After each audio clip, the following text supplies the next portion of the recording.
Hey, my name is Emmanuel with Sandstone Care, and today we're going to dive into the topic of Delta-8 THC. Now, you may have heard or may not have heard of the term Delta-8 THC. This type of THC has become increasingly popular amongst teens and young adults, widely due to its legality and accessibility. It is important to be aware that Delta-8 is not FDA approved for safe use and is often marketed in ways that put young people at risk. Teens and young adults should both understand the risks and effects of Delta-8 and reach out for help if they or a loved one that they know is engaging in Delta-8 use. If you are looking for resources, Sandstone Care does help teens and young adults with mental health and substance use disorders. I'll talk about more at the end how you can get connected. Let's get into it. So what is Delta-8? Delta-8 is a type of THC, which is the psychoactive compound in the cannabis sativa plant. Delta-8 is often compared to Delta-9 THC, which is the main psychoactive chemical in marijuana. Now, they do share some similar effects. However, Delta-8 is not considered to be as potent as Delta-9. These effects can cause a person to feel euphoric or relaxed, but this substance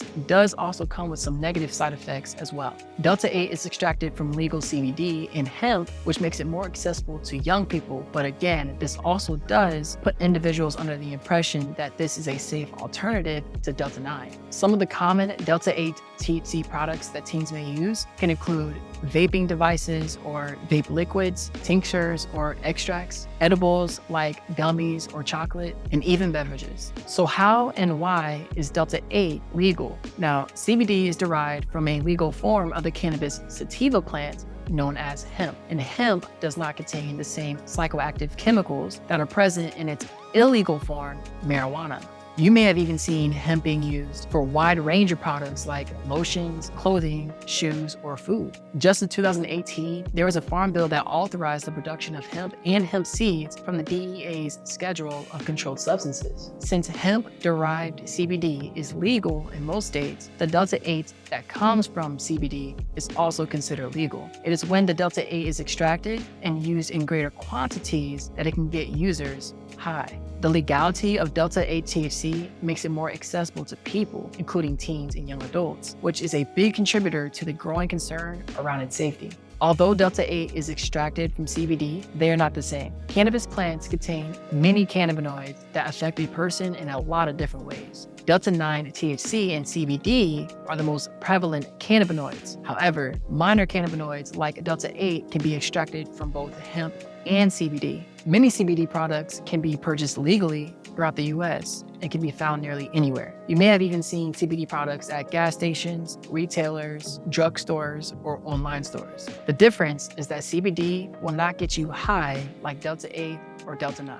So, if a person is using Delta-8 THC, does that mean that they'll use other substances? This is not always the case. However, Delta-8 THC use amongst teens and young adults can potentially lead them to using other substances. The young brain is vulnerable to any substance that affects brain chemicals and impacts emotional regulation, mood, and behavior. A person may turn to Delta-8 use as a healthy coping mechanism for stress or mental health disorders, which can eventually lead into the use of other drugs. Because Delta-8 is less potent than Delta-9, a person can develop a tolerance to it, meaning they need more and more of it to produce the same desired effects. And in return, they may switch to using illegal marijuana to feel these effects if they aren't getting it from the Delta-8. If a teen is seeking to experience that high, they might look for it in other substances like alcohol, prescription drugs, or other illegal drugs. If you or a loved one are abusing Delta-8 THC or other substances, it is important to reach out for help. Common signs that may indicate a person may need treatment or support for Delta-8 abuse can include attempted to cut back or quit substance abuse in the past